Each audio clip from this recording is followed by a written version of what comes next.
Tivemos a Inter de Milão agora sendo bicampeã consecutiva da Copa Itália, num jogo muito interessante contra a Fiorentina, em que eles saíram atrás do placar, né? O Nico Gonzalez fez um gol aí, completando no segundo poste, com uma falha terrível do Handanovic, tá? Foi um ponto importante desse jogo que o Onaná não estava jogando, estava o Handanovic, que era o goleiro titular da Inter, mas que claramente hoje em dia existe um nível, assim, um desnível muito grande entre eles, né? O Handanovic falhou, o Nico Gonzalez abriu o placar e depois a Inter de Milão foi buscar a virada com 2 gols do Lautaro e os dois com falha de um zagueirão sérvio chamado Milenkovic. O maluco falhou nos 2 gols. No primeiro ele tá completamente fora da linha de impedimento, deu posição legal pro Lautaro. E no segundo o Lautaro se adianta pra cima dele pra fazer um baita de um gol de voleio. Então o Lautaro Martins, que a gente criticou tanto durante a Copa do Mundo, né, Yuri? Tava virando aqui o Lau Bagre já no CopaCast. O maluco fazendo uma temporada pela Inter, que é muito... Se tu esquecer a Copa do Lautaro, a temporada dele é, assim, muito, muito boa, excelente, né? Sim, a temporada dele é muito boa. E, assim, ele já vinha jogando bem antes da Copa. Eu não sei o que foi que aconteceu com o Lautaro na Copa, cara, que... ele vem jogando bem, na verdade, eu acho que desde, sei lá, 2020, uma parada assim, que ele tem sido um dos melhores atacantes da Itália.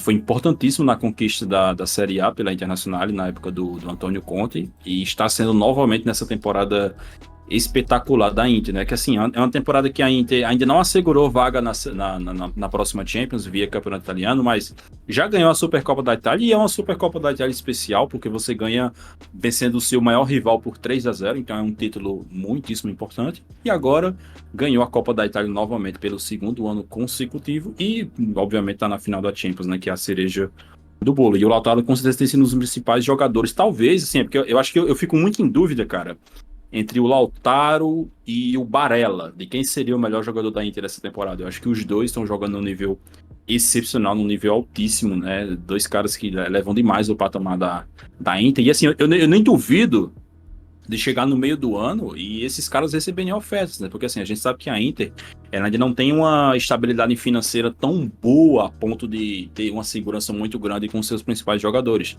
Tanto que depois de eles serem campeões italianos, eles tiveram que vender o Lukaku. Eles não venderam o Lukaku porque queriam, eles venderam o Lukaku porque eles precisavam fazer caixa.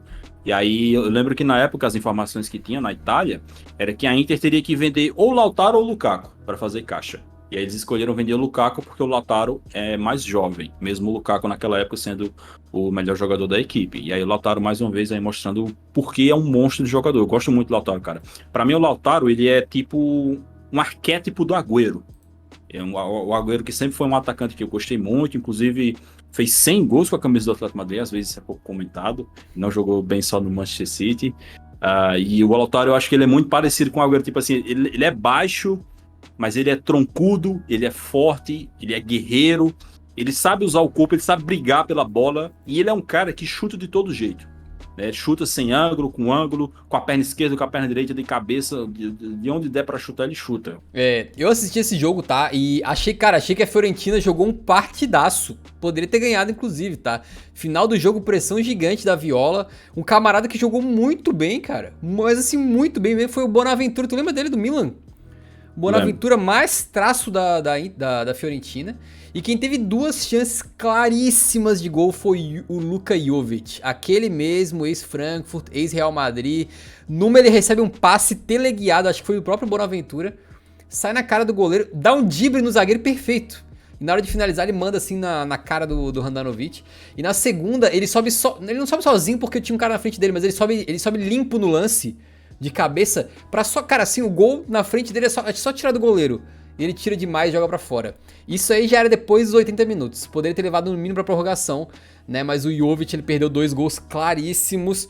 E a Fiorentina que fez um grande jogo, até assim, na minha modesta opinião, diria que até que jogou melhor que a Inter no jogo como um todo, né? Mas obviamente perdeu suas chances. E acho que chega forte de repente pra final da Conference, hein? É o West Ham contra a Fiorentina, né? Eu não sei, né? Pelo que eu vi da Fiorentina hoje, achei que os caras foram bola, velho. Achei que os caras jogam futebol, viu? Jogam futebol.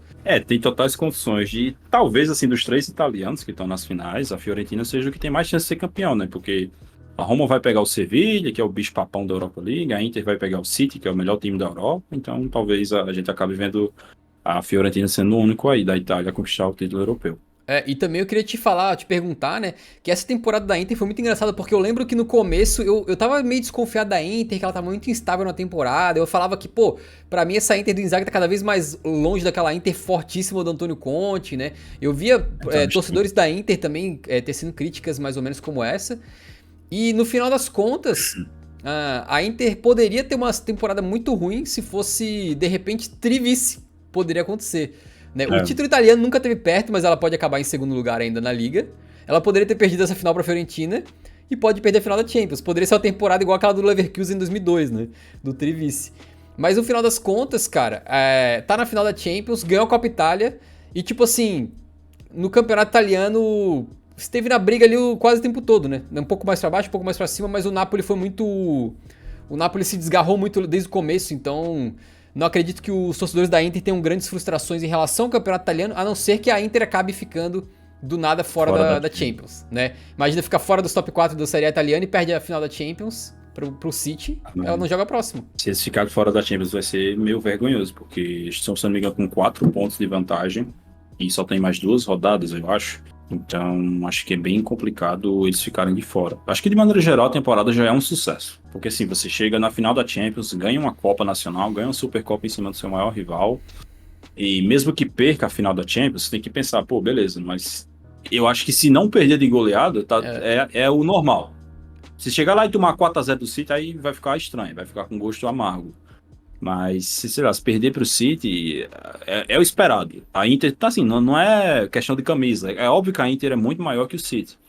Mas em questão de equipe, a Inter é o underdog dessa final, né? É a equipe que tá ali e vamos ver o que é que acontece, cara. Vamos ver se a gente encara os caras. Mas eu acho que, de qualquer forma, a não ser que tome uma saraivada de gol na final, a temporada vai ser considerada um sucesso. Uhum. E nesse momento aí, acho que se projeta uma continuidade do Simone Inzaghi, né? Sim, o Marotta falou disso essa semana, disse que não tem a menor chance dele não ser o técnico da Inter para a próxima temporada, né? Isso aí chegou a ser colocado em questionamento no meio do ano, né? Naquela época que a Inter estava numa fase bem complicada, mas eu acho que o Inzaghi deu uma resposta muito boa nesse segundo semestre, né? O time está jogando realmente muito bem. Eles perderam agora do Napoli, mas eles estavam com pique assim, eram 8 vitórias seguidas. Aí perderam pro Napoli agora e voltaram a vencer a Fiorentina. Exatamente, é realmente uma sequência muitíssimo boa, né? Então acho que não tem muito o que fazer, não. Tem que ver como é que vai ser a janela da Inter, né, para o meio do ano. Se eles vão conseguir manter ali os principais jogadores, se vão conseguir trazer algumas reposições. Por exemplo, eles vão perder o Lukaku, isso aí já é certo, então tem que trazer um atacante. E a Inter também tem muitos veteranos, né? O Dzeko é veteranaço, o Mkhitaryan é veterano, o Brozovic é veterano. Então eles vão ter que fazer algumas contratações certeiras aí para a próxima temporada, para de repente tentar voltar a brigar pela Série A. Então tá aí, parabéns à Inter de Milão e todos os interistas aí por terem ganhado mais uma Copa Itália, né? Muito bom. O jogo foi bem legal, o jogo foi bem bacana também.